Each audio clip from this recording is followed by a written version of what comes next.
I started a business from zero and grew it to $30 million, but it was a path filled with uncertainty. And today I'm just going to show you how I did it and overcame all that uncertainty. This is the Alvin Poe Show. I show you how to live a life of freedom and design the actions that you need so that you can live a life like that. Let me tell you my story.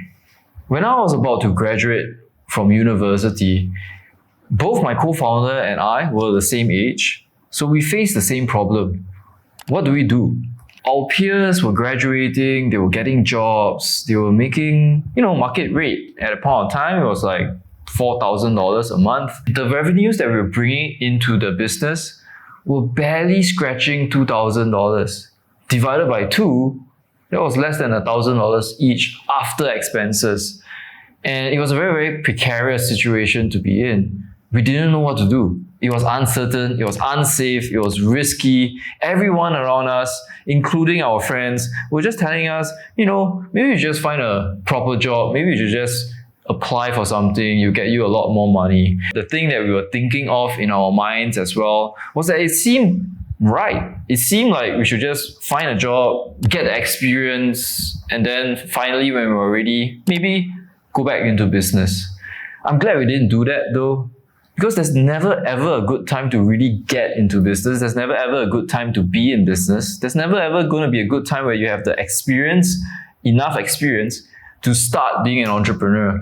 For me, that leap of faith really helped me create an all-in attitude and an all-in mindset to give it my all in the business. There were 2 things that I did to reduce that uncertainty. Number 1, I really greatly reduced my expenses, my personal expenses. That meant living with my parents. That meant not going out, not partying, not buying random stuff, keeping my expenses to the absolute minimum. I didn't even take taxi rides or anything like that. In fact, I remember my expenses being $400 to $600 every month. That made life a lot more comfortable for me because I no longer had to worry about anything else other than that $400 to $600. That was my safety net. And with that, I was a lot more comfortable and confident, working on my business. At the end of the day, I think in the first few months, we were making probably $1,000 income every month that we brought home, that we saw in our bank accounts.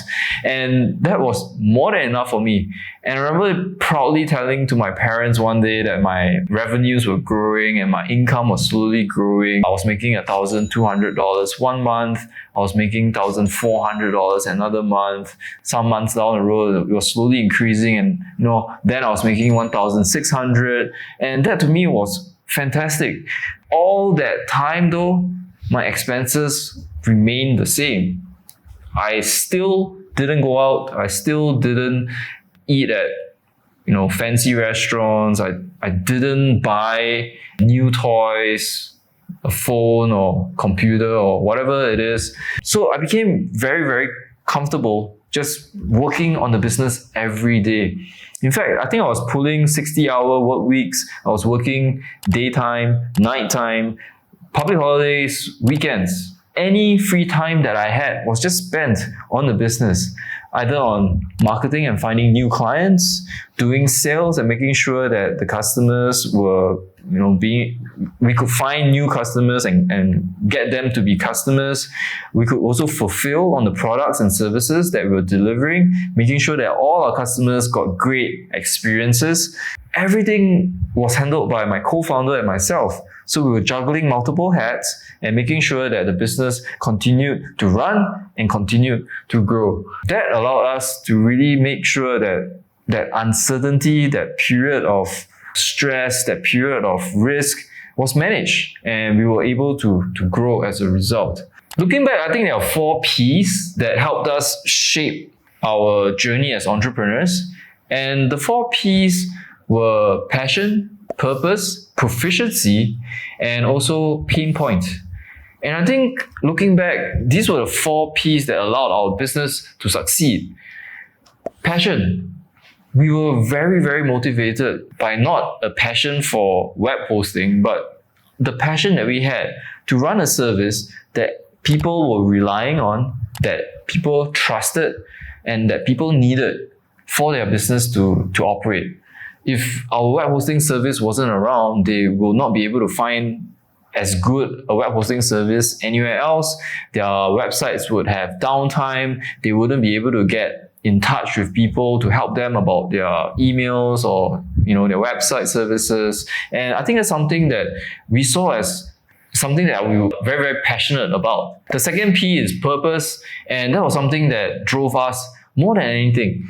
Back when Vodian started, there was still a lot of competitors around. There were web hosting alternatives. People were still running web hosting businesses. So it wasn't as though we went into a completely new market. But there were strong, unique selling points that differentiated us from the competitors. This allowed people to choose us over everyone else. And primarily it was based on the support levels that we gave. Back then, there was a big problem with the market. No matter who you went to, you would face big problems with support because either you couldn't get in touch with anyone from the company when you had problems, or even if you could get hold of somebody, they didn't know how to solve the problems that you were facing. We faced it ourselves. We were customers of other web hosting providers, and that was the reason why we knew that support was so crucial. So when we started Vodian, we made sure that support was our number one priority, that all our customers could get the support that they needed whenever they needed it. So that was our main selling point. And that was the purpose that drove us and allowed us to run the business. The third point is proficiency. And that was something that both my co-founder and I were proficient in. We were both trained software engineers and programmers, so we knew the technical side of things really well. We just weren't experienced business owners, but we just had to pick that up as we went along. Now, that proficiency allowed us to understand technical systems, piece them together, create server infrastructure and a platform on which our web hosting could run on and our customers could get service from. That allowed us to build everything from the websites to the emails that we created, to the hosting servers, and any other hosting infrastructure that our business needed. And that proficiency was absolutely necessary, because if we didn't have that, we wouldn't be able to compete with other competitors, and we had to probably hire that competency, which we didn't have the capital for. The fourth point is pain point. Now, having purpose, passion, and proficiency is important, but if there's no real pain point that you're trying to solve, then there's no real reason why somebody will pay you for your services. And I think I see that a lot in startups back then, because that was the age of the startup or the dot-com boom. The internet was still gaining in popularity, and there were a lot of startups starting ideas that were very trendy, very cool, but served no real purpose.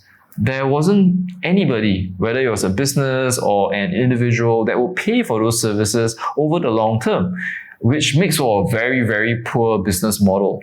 So the pain point that Vodian was trying to solve was the pain point of having great customer experience in web hosting and in email hosting that we were absolutely clear on solving. That was the pain point. And the combination of these four P's allowed us to create a business that was not just cool or trendy or something that we wanted, but was something that the industry wanted, that the market wanted, and that people were willing to pay for. That allowed us to create a business that we knew we could grow. My co-founder and I told ourselves that we had 2 years to make the business work. And thankfully enough, it didn't take 2 years because of the obsession, the determination, and the sacrifices that we made in order to reduce the uncertainties, to make sure that our life was simple, so that our expenses were low. We could actually work on the business and grow it to a point so that by the time the 2-year deadline was up, we were at a point that we were comfortable, that we knew that we could continue working on it, and that it was a path that we could stick to. So the point of this story is that life is full of uncertainty. It's not guaranteed. Even if you find a job, it's not going to be guaranteed. Even if you find a job today, what's going to happen next month? Maybe you get fired. Maybe the business closes down, maybe you even find yourself in an emergency or even an accident that would affect things. And I think that's something that happens throughout life. There are no guarantees. For me, I found that whatever I went through was not easy. It was difficult. It was highly risky. I was super stressed a lot of the times. But because it was something that I wanted, because I was highly intentional on the life that I wanted for myself, that became something that I could commit to and I never regretted. So if this resonated with you, look at how you can design a life that you want as well, so that you can achieve true freedom for yourself. Make sure you intentionally design a life that you want to live, not live a life by default. This has been another episode of the Alvin Poe Show. Hopefully this story again resonates with you. If you like this, please remember to drop a comment. Share this with somebody else that might benefit from the story today. And don't forget to hit the subscribe button. I look forward to seeing you in the next episode of the Alvin Poe Show.